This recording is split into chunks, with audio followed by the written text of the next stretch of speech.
मसाने का कैंसर इंसानी जिस्म में पाए जाने वाले कैंसर में एक बहुत कॉमन है और इसकी वजह से तेज़ी से बहुत ज़्यादा दुनिया में ग्रोथ इसकी बढ़ रही है और आने वाले दिनों में इसके केसेस बहुत बढ़ रहे हैं। 2020 से लेके 2022 के डाटा में अगर कंपैरिजन किया जाए तो उसमें 7% इजाफा हुआ है, जो कि बहुत ज़्यादा है। एक साल के अंदर तकरीबन 6,14,000 के करीब अफराद जो हैं वर्ल्ड वाइड इसका शिकार हुए हैं।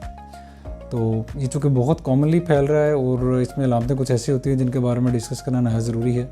ताकि अगर कॉमन किसी इंसान को ये चीज़ें हुई हैं तो फौरी तौर पे अपने मालिक से या यूरोलॉजिस्ट के साथ फौरी तौर पे रब्ता करें। सबसे कॉमन जो इसकी अलामत है वो पेशाब में खून आना है, और खून जो पेशाब में आता है उसके कोई दर्द नहीं होती, यानी कि पेनलेस हेमाचूरिया इसका टिपिकल एक सिम्टम है कि बग़ैर दर्द के पेशाब में खून आता है और उसके साथ कोई फर्दर अलामत नहीं होती कि पेशाब रुक गया है, पेशाब में तंगी आ रही है या रात को उठना पड़ रहा है। तो पेनलेस ग्रॉस हेमाचूरिया एक टिपिकल अलामत होती है जिसकी वजह से फौरी तौर पे अपने मौलद से आपको रब्ता करना चाहिए। इसके अलावा जो फर्दर अलामतें हो सकती हैं उसमें ग्रोथ, अगर ट्यूमर बहुत साइज़ में बढ़ गया हुआ तो उसके साथ फिर पेशाब की फ्रीक्वेंसी और अर्जेंसी का मामला दरपेश रह सकता है। इसके अलावा बहुत सारे लोग जो हैं अमूमन चूँकि एजड होते हैं, बहुत ज़्यादा एज में जाके इसका इंसिडेंस बढ़ता रहता है, तो उनमें मर्दों में अमूमन गदूद भी साथ हो सकती है, जो कि अमूमन बहुत सारे लोगों को दूध के इन्फेक्शन को ही ब्लीडिंग के साथ मिसलीड कर रहे होते हैं, तो उनके अंदर मामला इसके ख़राब हो रहे होते हैं। अब ये होता क्यों है, इसके बहुत सारे रिस्क फैक्टर जो कि स्टडी किए जा चुके हैं पूरी दुनिया में। चूँकि इंडस्ट्रियलाइजेशन बहुत बढ़ चुकी है तो एक बहुत ही कॉमन फैक्टर इसमें जो गर्दाना जाता है उसके अंदर पेट्रोलियम इंडस्ट्री में काम करने वाले अफराद या रबड़ इंडस्ट्रीज़ में काम करने वाले, टेनरीज के अंदर जो लोग काम करते हैं, यानी कि इंडस्ट्रियल जो वर्कर्स हैं, उनके अंदर इसका इंसिडेंस बहुत ज़्यादा देखा गया है। और डेफिनेटली वो केमिकल के साथ जो इनका एक्सपोजर है उसके बढ़ते हुए रुझान की वजह से ही इसको एक फैक्टर गर्दाना गया। बहुत सारे लोगों में स्मोकिंग एक ऐसा इंसिडेंस है, ऐसी चीज़ है जो कि बहुत ही कॉमन एक फैक्टर है, जो कि बेसिकली स्मोकिंग तो बहुत सारे कैंसर कॉज करती है, मगर मसाने के कैंसर में स्मोकिंग का बहुत ही ज़्यादा अहम रोल है। स्मोकिंग यानी कि उसके साथ अंदर निकोटीन जो होती है उसके अंदर पाए जाने वाले जो कंपोनेंट्स हैं जिसमें प्रोमिनेंटली बीटा नफ्थैलामीन है, जो कि ब्लैडर के अंदर ट्यूमर बनाने में बहुत अहम इसका किरदार है।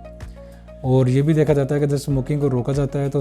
जो ट्यूमर बनने का इंसिडेंस है वो भी कम हो सकता है टाइम के साथ साथ। स्मोकिंग के अलावा बहुत सारे एरिया ऐसे हैं जिनमें आर्सेनिक मिला पानी इस्तेमाल होता है, उनके अंदर भी ब्लडर ट्यूमर का इंसिडेंस बहुत ज़्यादा देखने में आया। बहुत सारे लोगों में क्रोनिक इन्फेक्शन के साथ भी ब्लडर का जो है वो कैंसर बहुत कॉमन देखने में आया। इसके अलावा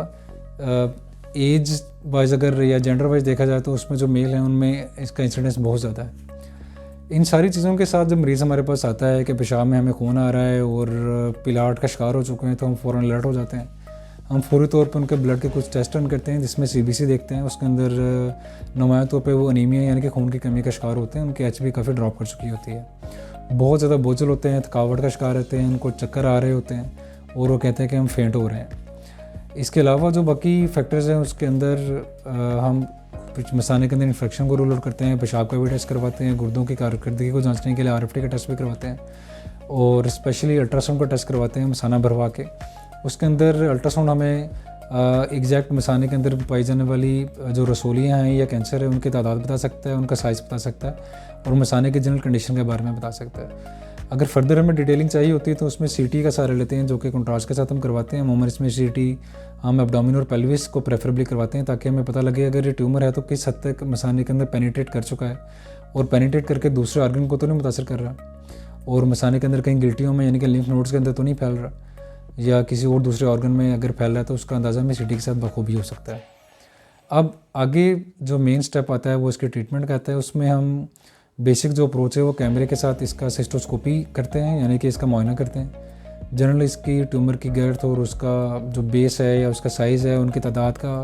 विजुअली हम इसका अंदाज़ा लगाते हैं और उसके बाद हम TURBT यानी कि trans urethral resection of bladder tumour करते हैं। उसमें हम ट्यूमर को तो निकालते ही हैं मगर कोशिश करते हैं उसको जड़ से निकाला जाए, और जड़ यानी कि उसके अंदर जो पट्टे हैं उनको देखा जाता है, उनका एक सैंपल लिया जाता है, देखा जाता है कि कहीं ये बायोप्सी के ऊपर पट्टे तो नहीं इन्वॉल्व कर गया हुआ, क्योंकि अगर ये पट्टे यानी कि मसाने के पट्टे इन्वॉल्व हो चुके हैं तो फिर इसकी स्टेज वाज़ेह तौर पर बढ़ चुकी होती है और उसको ट्रीटमेंट के फिर हमारे पास ऑप्शन भी चेंज हो जाते हैं।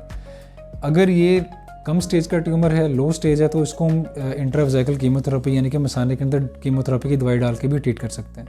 जो कि सिर्फ एक डोज या थोड़ी सी अगर स्टेज बढ़ गई हो तो BCG एक थेरेपी होती है, पहली थेरेपी में माइटोमाइसिन अगर लो स्टेज है, अगर उसके बाद ज़्यादा है तो उसमें हम बाद में BCG की इंट्रावेसिकल इंस्टिलेशन यानी कि मसाने के अंदर दवाई डाल के कीमोथेरेपी, जो कि प्रोलॉन्ग हो सकती है, लोडिंग के अलावा मेंटेनेंस भी हम चला सकते हैं। अगर उससे ट्रीट ना हो इंट्रावेसिकल थेरेपी के ऊपर,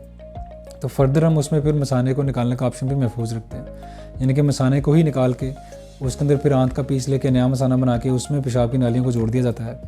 तो वो जो कि बहुत एक बड़ी अंडरटेकिंग है, बड़ा प्रोसीजर है। इसमें मरीज़ को उसके लवाहिकीन को बैठा के पूरा डिटेल से समझाया जाता है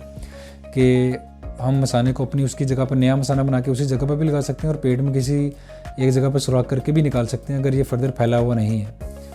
इन सारे ऑप्शन के साथ अगर ये मसाने के ट्यूमर हमें लगे कि हमने रेडिकल सिस्टेक्टमी यानी कि मसाने को निकाल दिया हुआ है, नया मसाना बना दिया है, और अगर फॉलोअप के ऊपर फिर हम देखते हैं कि CT करवाते हैं रेगुलर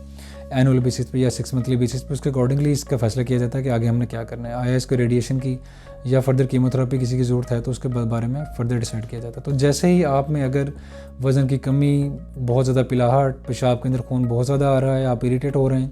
तो फौरी तौर पर अपने मौलिद से रब्ता करें, ये मसाने का कैंसर भी हो सकता है।